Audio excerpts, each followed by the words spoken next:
आज आपण उपवासाची चकली शिकूया. सहज, सोपी, खमंग आणि वार्षिक करून ठेवायची गडबड नाही, वर्षभर जमून ठेवायची गडबड नाही. अगदी 10 मिनिटात आपल्याला सुंदर चकली बनवता येते. हे आपलं आहे भगरीचं पीठ.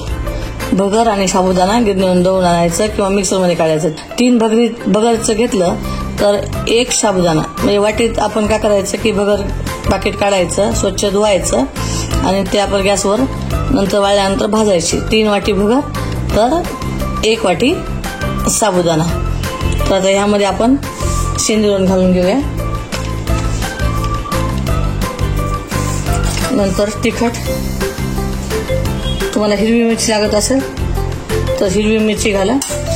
नंतर उपासाला ओवा चलत असतो, तर उपासाला आपण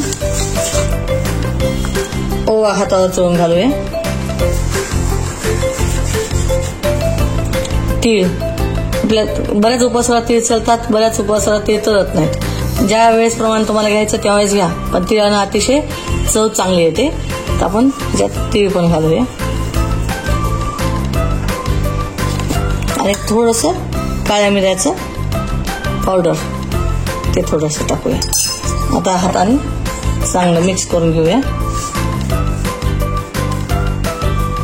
2 आलू मी उकडून घेतले होते, त्याचे छिलके काढून घेतले आणि त्याला बारीक खिसणीनं खिसून घेतलेलं आहे की ते मिळून यावे म्हणून. आता याला मिक्स करून चांगलं मळून घेऊया आपण.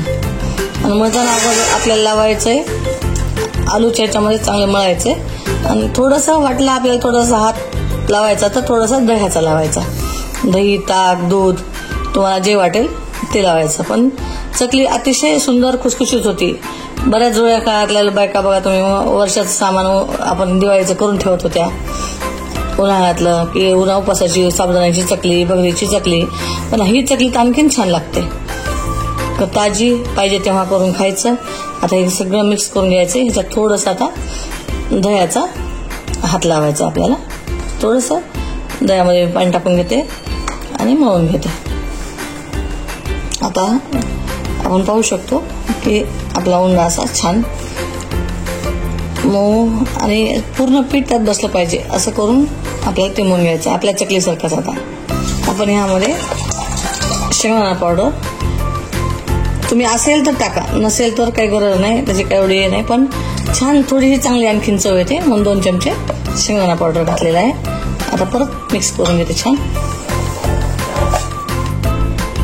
असा आपला मऊ उंडा तयार झालेला आहे. आता ह्याला आपण सोऱ्यामध्ये टाकूया. तर एक अशी पॉलिथिनची पिशवी घ्यायची, त्याच्यावर अगोदर आपल्याला गोल चकली टाकून घ्यायची. आता अशा आपण गोल चकल्या पाडून ठेवूया ह्याच्या. आता तुम्ही पाहू शकता अशा गोल गोल चकल्या आपण करून घेणार आहोत. आता आपण गॅसवर याला तळायला टाकणार आहोत. तेल गरम झालेलं आहे. छान मस्त खमंग कुरकुरीत अशी उपवासाची भगरीची चकली. रंगही खूप छान येतो, चवही खूप छान लागते. एकदा असं उलटायचंय. खूप छान झाली. अगदी मोडत पण नाही आहे, काहीच नाही आहे. आणि थोडंसं आपण दह्याचा हात लावल्यामुळं थोडं आंबटपणा पण छान आलेला तिला. असं ताजं चकली करायची आणि भगरी सोबत वगैरे पाहुण्यांना वाढायला काही नसेल तरी उपवासाची चकली आपली झाली तयार. आता याला बारीक गॅसवर थोडासा सोनेरी रंग येऊ द्यायचा. आपण याच्यात डायरेक्टही टाकलं तरी चालतं जर तुम्हाला हात गोल चढवता येत असेल तर. पण तुम्हाला मी माझ्या आयुष्यातली गंमत सांगू का, मला चकली कधी गोल आलीच नाही आणि माझ्या इतकी चवदार कोणाची चकली झाली पण नाही. माझी चकली खाण्यात माझे मुलं लेकरं इतके खुश असतात ते मम्मी तुला फक्त चकलीचा आकार येत नाही ग, चव खूप छान येते आणि चकली कशी गोलच असावी. अशा चकल्या मी आता काढून घेते. मस्त खमंग चकली. आता पहा आपल्याला उपवासाच्या चकलीचा रंग बदललेला आहे. आपण काढून घेऊया आता. सुंदर अप्रतिम रंग, चविष्ट आणि कुरकुरीत.